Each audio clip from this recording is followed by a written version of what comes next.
ਜ਼ਿਆਦਾ ਮਨ ਲਾ ਕੇ ਕੰਮ ਕਰਨ ਲੱਗ ਪੈਂਦੇ ਹਨ। ਜ਼ਿਆਦਾ ਮਹਾਰਤਾਂ ਹਾਸਲ ਕਰਨ ਲਈ ਉਹ ਇੱਕ ਵਾਰ ਫੇਰ ਕਿਸੇ ਸਕੂਲ 'ਚ ਜਾਂਦੇ ਹਨ ਤਾਂ ਕਿ ਉਹ ਹੋਰ ਜ਼ਿਆਦਾ ਪੈਸਾ ਕਮਾ ਸਕਣ। ਹੋ ਸਕਦਾ ਹੈ ਕਿ ਉਹ ਦੂਜਾ ਕੰਮ ਵੀ ਲੱਭ ਲੈਣ। ਉਹਨਾਂ ਦੀ ਆਮਦਨ ਵੱਧ ਜਾਂਦੀ ਹੈ, ਪਰ ਉਸ ਆਮਦਨ ਤੇ ਉਹਨਾਂ ਨੂੰ ਇਨਕਮ ਟੈਕਸ ਚੁਕਾਉਣਾ ਪੈਂਦਾ ਹੈ। ਇਤਨਾ ਹੀ ਨਹੀਂ, ਉਹਨਾਂ ਨੇ ਜਿਹੜਾ ਵੱਡਾ ਘਰ ਖਰੀਦਿਆ ਹੈ ਉਸ ਉੱਤੇ ਵੀ ਟੈਕਸ ਦੇਣਾ ਹੁੰਦਾ ਹੈ। ਇਸ ਦੇ ਇਲਾਵਾ ਉਹਨਾਂ ਨੂੰ ਸਮਾਜਿਕ ਸੁਰੱਖਿਆ ਟੈਕਸ ਤਾਂ ਚੁਕਾਉਣਾ ਹੀ ਹੈ। ਇਸ ਤਰ੍ਹਾਂ ਬਹੁਤੇ ਟੈਕਸ ਚੁਕਾਉਂਦੇ ਉਹਨਾਂ ਦੀਆਂ ਤਨਖਾਹਾਂ ਘੱਟ ਪੈ ਜਾਂਦੀਆਂ ਹਨ। ਉਹ ਆਪਣੀ ਵਧੀ ਹੋਈ ਤਨਖਾਹ ਲੈ ਕੇ ਘਰ ਆਉਂਦੇ ਨੇ, ਪਰ ਹੈਰਾਨ ਹੁੰਦੇ ਹਨ ਕਿ ਇਤਨਾ ਸਾਰਾ ਪੈਸਾ ਆਖਿਰ ਕਿੱਥੇ ਚਲਾ ਜਾਂਦਾ ਹੈ। ਭਵਿੱਖ ਵਾਸਤੇ ਬਚਤ ਦੇ ਹਿਸਾਬ ਨਾਲ ਉਹ ਕੁਝ ਮਿਊਚੁਅਲ ਫੰਡ ਵੀ ਖਰੀਦ ਲੈਂਦੇ ਹਨ ਤੇ ਆਪਣੇ ਕ੍ਰੈਡਿਟ ਕਾਰਡ ਤੋਂ ਘਰ ਦਾ ਕਿਰਾਣਾ ਖਰੀਦਦੇ ਹਨ। ਉਹਨਾਂ ਦੇ ਬੱਚਿਆਂ ਦੀ ਉਮਰ ਹੁਣ 5 ਜਾਂ 6 ਸਾਲ ਦੀ ਹੋ ਜਾਂਦੀ ਹੈ।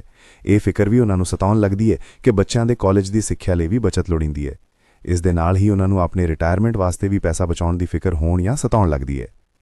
35 ਸਾਲ ਪਹਿਲਾਂ ਪੈਦਾ ਹੋਇਆ ਇਹ ਖੁਸ਼ਹਾਲ ਜੋੜਾ ਹੁਣ ਆਪਣੀ ਨੌਕਰੀ ਦੇ ਬਾਕੀ ਦਿਨ ਚੂਹਾ ਦੌੜ 'ਚ ਫਸ ਕੇ ਬਤੀਤ ਕਰਦਾ ਹੈ। ਹੁਣ ਉਹ ਆਪਣੀ ਕੰਪਨੀ ਦੇ ਮਾਲਕਾਂ ਲਈ ਕੰਮ ਕਰਦੇ ਹਨ, ਸਰਕਾਰ ਨੂੰ ਟੈਕਸ ਚੁਕਾਉਣ ਲਈ ਕੰਮ ਕਰਦੇ ਹਨ ਤੇ ਬੈਂਕ 'ਚ ਆਪਣੀ ਗਹਿਣੇ ਰੱਖੀ ਸੰਪੱਤੀ ਤੇ ਕ੍ਰੈਡਿਟ ਕਾਰਡ ਦੇ ਕਰਜ਼ ਨੂੰ ਚੁਕਾਉਣ ਲਈ ਕੰਮ ਕਰਦੇ ਹਨ। ਫਿਰ ਉਹ ਆਪਣੇ ਬੱਚਿਆਂ ਨੂੰ ਇਹ ਸਲਾਹ ਦਿੰਦੇ ਹਨ ਕਿ ਉਹਨਾਂ ਨੂੰ ਮਨ ਲਾ ਕੇ ਪੜ੍ਹਾਈ ਕਰਨੀ ਚਾਹੀਦੀ ਹੈ, ਚੰਗੇ ਨੰਬਰ ਲੈਣੇ ਚਾਹੀਦੇ ਅਤੇ ਕਿਸੇ ਸੁਰੱਖਿਅਤ ਨੌਕਰੀ ਦੀ ਭਾਲ ਕਰਨੀ ਚਾਹੀਦੀ ਹੈ। ਉਹ ਪੈਸਿਆਂ ਬਾਬਤ ਕੁਝ ਵੀ ਨਹੀਂ ਸਿੱਖਦੇ ਅਤੇ ਇਸ ਲਈ ਉਹ ਸਾਰੀ ਜ਼ਿੰਦਗੀ ਕੜੀ ਮਿਹਨਤ ਕਰਦੇ ਰਹਿੰਦੇ ਹਨ। ਇਹ ਪ੍ਰਕਿਰਿਆ ਪੀੜ੍ਹੀ ਦਰ ਪੀੜ੍ਹੀ ਚੱਲਦੀ ਰਹਿੰਦੀ ਹੈ। ਇਸੇ ਨੂੰ ਚੂਹਾ ਦੌੜ ਕਿਹਾ ਜਾਂਦਾ ਹੈ।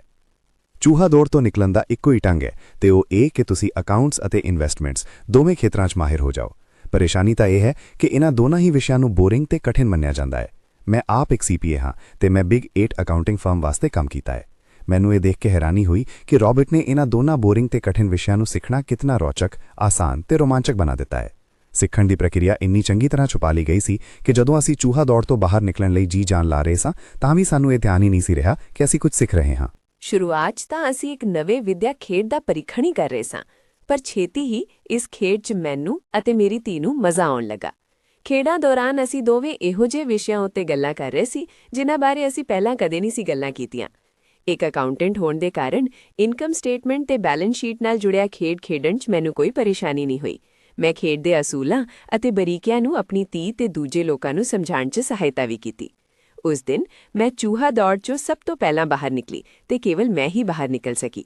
ਬਾਹਰ ਨਿਕਲਣ 'ਚ ਮੈਨੂੰ 50 ਮਿੰਟਾਂ ਦਾ ਸਮਾਂ ਲੱਗਿਆ। ਹਾਲਾਂਕਿ ਖੇਡ ਤਕਰੀਬਨ 3 ਘੰਟੇ ਚੱਲੀ। ਮੇਰੇ ਟੇਬਲ ਤੇ ਇੱਕ ਬੈਂਕਰ ਬੈਠਾ ਸੀ। ਇਸ ਤੋਂ ਇਲਾਵਾ ਇੱਕ ਕਾਰੋਬਾਰੀ ਤੇ ਇੱਕ ਕੰਪਿਊਟਰ ਪ੍ਰੋਗਰਾਮਰ ਵੀ। ਮੈਨੂੰ ਇਹ ਦੇਖ ਕੇ ਬੜੀ ਹੈਰਾਨੀ ਹੋਈ ਕਿ ਇਨ੍ਹਾਂ ਲੋਕਾਂ ਨੂੰ ਅਕਾਊਂਟਿੰਗ ਜਾਂ ਇਨਵੈਸਟਮੈਂਟ ਦੇ ਬਾਰੇ ਕਿੰਨੀ ਘੱਟ ਜਾਣਕਾਰੀ ਹੈ, ਜਦੋਂ ਕਿ ਇਹ ਵਿਸ਼ੇ ਉਨ੍ਹਾਂ ਦੀ ਜ਼ਿੰਦਗੀ 'ਚ ਕਿੰਨੀ ਜ਼ਿਆਦਾ ਅਹਿਮੀਅਤ ਰੱਖਦੇ ਹਨ।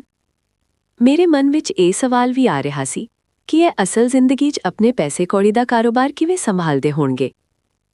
ਮੈਂ ਇਹ ਸਮਝ ਸਕਦੀ ਸੀ ਕਿ ਮੇਰੀ 19 ਸਾਲਾਂ ਦੀ ਧੀ ਕਿਉਂ ਨਹੀਂ ਜਾਣ ਸਕਦੀ ਸੀ, ਪਰ ਇਹ ਲੋਕ ਤਾਂ ਉਸ ਤੋਂ ਦੁੱਗਣੀ ਉਮਰ ਦੇ ਸਨ ਤੇ ਉਨ੍ਹਾਂ ਨੂੰ ਇਹ ਗੱਲਾਂ ਸਮਝ ਆਉਣੀਆਂ ਚਾਹੀਦੀਆਂ ਸਨ। ਚੂਹਾ ਦੌੜ ਤੋਂ ਬਾਹਰ ਨਿਕਲਣ ਤੋਂ ਬਾਅਦ ਮੈਂ 2 ਘੰਟਿਆਂ ਤਾਈਂ ਆਪਣੀ ਧੀ ਇਹਨਾਂ ਸਿੱਖਿਅਤ ਤੇ ਸਿਆਣੇ ਅਮੀਰਾਂ ਨੂੰ ਕੌੜੀਆਂ ਸੁੱਟਦੇ ਅਤੇ ਆਪਣੇ ਬਾਜ਼ਾਰ ਨੂੰ ਫੈਲਾਉਂਦੇ ਦੇਖਦੀ ਰਹੀ। ਹਾਲਾਂਕਿ ਮੈਂ ਖੁਸ਼ ਸੀ ਕਿ ਉਹ ਲੋਕ ਕੁਝ ਨਵਾਂ ਸਿੱਖ ਰਹੇ ਸਨ, ਲੇਕਿਨ ਮੈਂ ਇਸ ਗੱਲ ਨਾਲ ਬੜੀ ਪਰੇਸ਼ਾਨ ਤੇ ਵਿਚਲਤ ਵੀ ਸੀ ਕਿ ਸਿਆਣੇ ਲੋਕ ਆਮ ਅਕਾਊਂਟਿੰਗ ਅਤੇ ਇਨਵੈਸਟਮੈਂਟ ਦੇ ਬੁਨਿਆਦੀ ਨੁਕਤਿਆਂ ਦੇ ਬਾਰੇ ਕਿੰਨਾ ਘੱਟ ਜਾਣਦੇ ਹਨ। ਉਨ੍ਹਾਂ ਨੂੰ ਆਪਣੀ ਇਨਕਮ ਸਟੇਟਮੈਂਟ ਤੇ ਆਪਣੀ ਬੈਲੈਂਸ ਸ਼ੀਟ ਦੇ ਆਪਸੀ ਸੰਬੰਧਾਂ ਨੂੰ ਸਮਝਣ 'ਚ ਬੜਾ ਸਮਾਂ ਲੱਗਿਆ।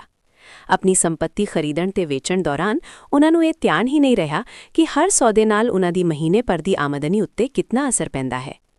ਮੈਂ ਸੋਚਿਆ, ਅਸਲ ਜ਼ਿੰਦਗੀ 'ਚ ਇਹੋ ਜਿਹੇ ਕਰੋੜਾਂ ਲੋਕੀ ਹੋਣਗੇ ਜਿਹੜੇ ਪੈਸੇ ਦੇ ਲਈ ਸਿਰਫ ਇਸ ਵਾਸਤੇ ਪਰੇਸ਼ਾਨ ਹੋ ਰਹੇ ਹਨ ਕਿਉਂਕਿ ਉਨ੍ਹਾਂ ਨੇ ਇਹ ਦੋਵੇਂ ਵਿਸ਼ੇ ਕਦੇ ਵੀ ਨਹੀਂ ਪੜ੍ਹੇ। ਮੈਂ ਮਨ 'ਚ ਸੋਚਿਆ, ਰੱਬ ਦਾ ਸ਼ੁਕਰ ਹੈ ਕਿ ਸਾਨੂੰ ਮਜ਼ਾ ਆ ਰਿਹਾ ਹੈ ਤੇ ਸਾਡਾ ਟੀਚਾ ਖੇਡ 'ਚ ਜਿੱਤਣਾ ਹੈ। ਜਦੋਂ ਖੇਡ ਸਮਾਪਤ ਹੋ ਗਈ ਤਾਂ ਰੌਬਰਟ ਨੇ ਸਾਨੂੰ 15 ਮਿੰਟਾਂ ਤੱਕ ਕੈਸ਼ ਫਲੋ ਤੇ ਵਿਚਾਰਾਂ ਕਰਨ ਤੇ ਇਸ ਦੀ ਸਮੀਖਿਆ ਕਰਨ ਵਾਸਤੇ ਕਿਹਾ। ਮੇਰੇ ਟੇਬਲ ਤੇ ਬੈਠਾ ਵਪਾਰੀ ਖੁਸ਼ ਨਹੀਂ ਸੀ। ਉਸ ਨੂੰ ਖੇਡ ਪਸੰਦ ਨਹੀਂ ਸੀ ਆਇਆ। ਮੈਨੂੰ ਇਹ ਸਾਰਾ ਕੁਝ ਜਾਣਨ ਦੀ ਲੋੜ ਨਹੀਂ ਹੈ, ਉਸਨੇ ਜ਼ੋਰ ਦੇ ਕੇ ਕਿਹਾ। ਮੇਰੇ ਕੋਲ ਇਹਨਾਂ ਸਾਰਿਆਂ ਲਈ ਅਕਾਊਂਟੈਂਟ, ਬੈਂਕਰ ਤੇ ਵਕੀਲ ਹਨ ਜਿਨ੍ਹਾਂ ਨੂੰ ਇਹ ਸਾਰਾ ਕੁਝ ਪਤਾ ਹੈ।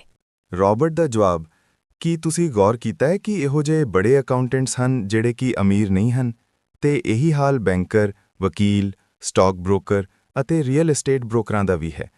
ਉਹ ਬਹੁਤ ਕੁਝ ਜਾਣਦੇ ਹਨ ਅਤੇ ਆਮ ਕਰਕੇ ਉਹ ਲੋਕ ਸਮਾਰਟ ਹੁੰਦੇ ਹਨ, ਪਰ ਉਹਨਾਂ ਵਿੱਚੋਂ ਜ਼ਿਆਦਾਤਰ ਅਮੀਰ ਨਹੀਂ ਹੁੰਦੇ। ਕਿਉਂਕਿ ਸਾਡੇ ਸਕੂਲ ਸਾਨੂੰ ਉਹ ਸਾਰਾ ਕੁਝ ਨਹੀਂ ਸਿਖਾਉਂਦੇ ਜਿਹੜਾ ਕਿ ਅਮੀਰ ਲੋਕ ਜਾਣਦੇ ਹਨ, ਇਸ ਲਈ ਅਸੀਂ ਇਹਨਾਂ ਲੋਕਾਂ ਕੋਲੋਂ ਸਲਾਹ ਲੈਂਦੇ ਹਾਂ। ਪਰ ਇੱਕ ਦਿਨ ਜਦੋਂ ਤੁਸੀਂ ਕਿਸੇ ਹਾਈਵੇ ਤੇ ਕਾਰ ਰਾਹੀਂ ਜਾਂਦੇ ਹੋ ਤੇ ਟ੍ਰੈਫਿਕ ਜਾਮ 'ਚ ਫਸ ਜਾਂਦੇ ਹੋ, ਤੁਸੀਂ ਬਾਹਰ ਨਿਕਲਣ ਲਈ ਤੜਫਦੇ ਹੋ। ਜਦੋਂ ਤੁਸੀਂ ਆਪਣੇ ਸੱਜੇ ਪਾਸੇ ਦੇਖਦੇ ਹੋ ਤਾਂ ਉੱਥੇ ਤੁਸੀਂ ਇਹ ਦੇਖਦੇ ਹੋ ਕਿ ਤੁਹਾਡਾ ਅਕਾਊਂਟੈਂਟ ਵੀ ਉਸੇ ਟ੍ਰੈਫਿਕ ਜਾਮ 'ਚ ਫਸਿਆ ਹੋਇਆ ਹੈ। ਫਿਰ ਤੁਸੀਂ ਆਪਣੇ ਖੱਬੇ ਪਾਸੇ ਦੇਖਦੇ ਹੋ ਤਾਂ ਤੁਹਾਨੂੰ ਉੱਥੇ ਆਪਣਾ ਬੈਂਕਰ ਵੀ ਉਸੇ ਹਾਲ 'ਚ ਨਜ਼ਰ ਆਉਂਦਾ ਹੈ।